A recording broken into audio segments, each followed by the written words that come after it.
Script here with another video, guys, and I'm not trying to overdo it with the Daisy Ridley stuff. I know I've done a couple of videos lately, but she has been doing the rounds and has some very interesting things to say. This is an interview she had with Josh Horowitz. I'll put a link in the description to the full video. I'm just going to show a little bit of what she says here about her experience with Star Wars, but not just that, like what she thinks about how the Star Wars sequel trilogy divided some fans. This is just very interesting to me that as time goes on, the more and more time passes, the more we're kind of slowly inching towards the honesty factor coming out from some of the actors and stuff. And I get it. Like, you don't want to crap where you eat. You don't want to be saying a lot of things that are going to tick off a lot of people. It can hurt your career. I get it. Hamill, even he had to pull back. You know, he for weeks and weeks and weeks on end, every interview, he hated what they did to Luke, talked about it. Even in the documentary, he talks about it.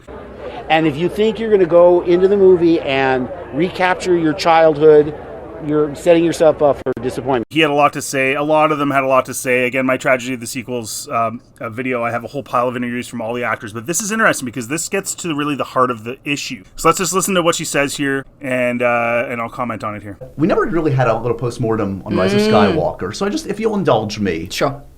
I feel like we could have this conversation after each one of those three films. Okay. Divisive, to say the least. Yeah. Josh says, we could say a lot about those three films, divisive to say the least, and Ridley says, yup. Yup. You were feeling very confident. Everybody felt very confident. JJ was confident. Were you surprised by how divisive it was, the reception to it? Or in your heart of hearts, Was I surprised? Yeah. She has to think about it. I think it's still upsetting because you don't want people to feel like you've not served. So he asked her if she was surprised, i.e., did you think that these films shouldn't have divided the fans?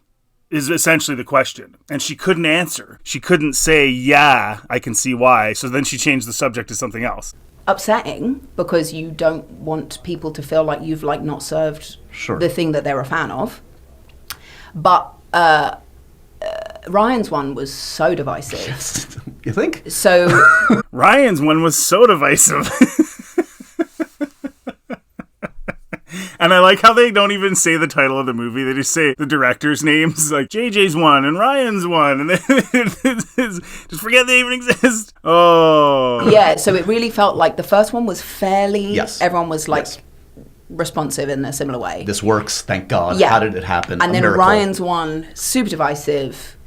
And then the last one, super divisive. Yeah. Well, it probably makes it bittersweet because, you're saying goodbye to this amazing period in your life, and but you want to go. It didn't change how I felt about it. Right, you had the experience. You love these people. Notice she doesn't say she liked it. She just says, "Oh, it doesn't change how I felt about it. How the fans felt." Now we know from the clip in my other video of the Tragedy of the Sequels at the end, where they ask how the cast felt that the movie ended. Don't use any words, okay?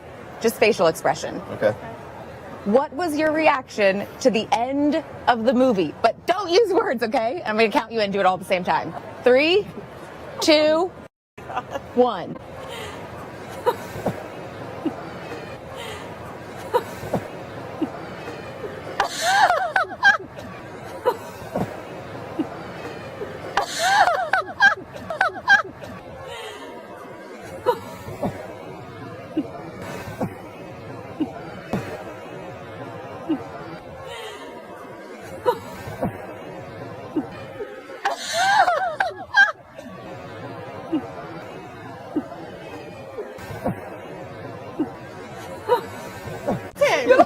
After 40 years, this is it. What are you thinking?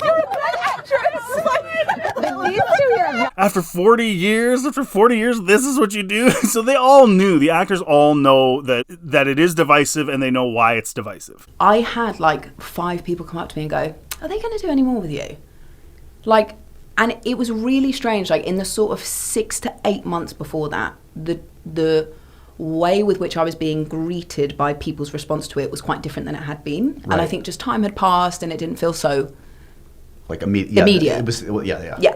And so that was what was really strange, because people would talk to me about it. I was like, no, I don't think so. I don't think so now. Yeah. And then it happened. And you have to ask yourself, why did she not think that she'd be coming back? Well, because probably she's thinking, where do you go from here? I guess she's come out lately and said that the script's really good, or at least the main plot that she's been told is really good. There's another interview where she says, no, I don't think I'll come back. Ray's story's over. There's a nice little bow at the end of it. Hypothetically, one day, 10 years from now, they come back to you and they say, hey, Dicey, we would love for you to come back and reprise Ray in a new series of Star Wars films. Do you think you would do it?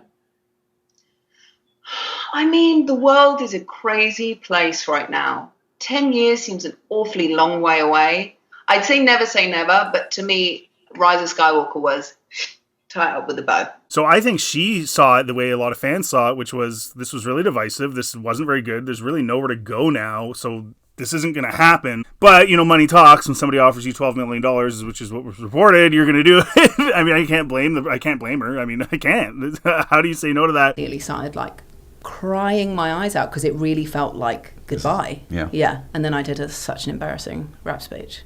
I mean, someone's recorded it somewhere. Like, just so embarrassing and self-indulgent. Just unintelligible, or was it like crying, or was it just... Had the most amazing time. And by the way, I was like, don't give me the mic, JJ. Like, don't give me the mic. But I was like, thank you. Like... Well, she obviously really loved the people she worked with and the environment she worked on. So it's unfortunate because you made these movies with these people you love, but unfortunately the projects you made divided the fan base in the biggest IP in Hollywood at the time. So it's pretty bad and sad. I was always like thrilled to be part of it, even when it's divisive, and even with the social media horrible stuff, all the stuff you had to go through. I feel like generally people are like good, and like I feel like people are receptive and interested, and honestly, if it wasn't a story worth telling, I wouldn't be doing it. In other words, no one is bashing her as a person, and she's fully aware of the reasoning and why these movies were divisive, but she's happy to do them anyway, which is fine. But she's well aware of the fact that these are very, very divisive, and that people are ticked off, and they have every right to be, and they're not taking it out on her, being mad at her. So she clearly, you know, accepts the reality that this is a very divisive trilogy. And the people that are mad about it have every right to be mad about it. That's my take from this. So you guys let me know what you think in the comment section. Congrats on The Last Jedi. Thank really you. Enjoyed it. Thank you happy you. with it?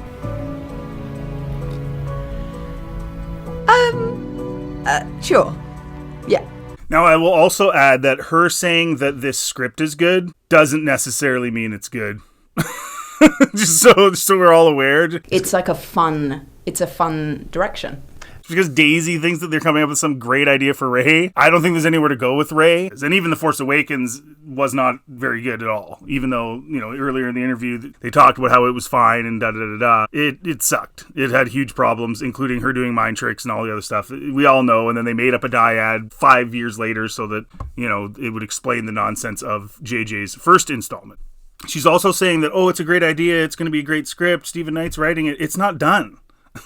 She hasn't seen it. So a lot of this is PR, obviously. A lot of this is making it seem like it's going to be really awesome and everything else, despite the fact that she literally has no idea. And this movie could actually completely bury the IP. Like, totally.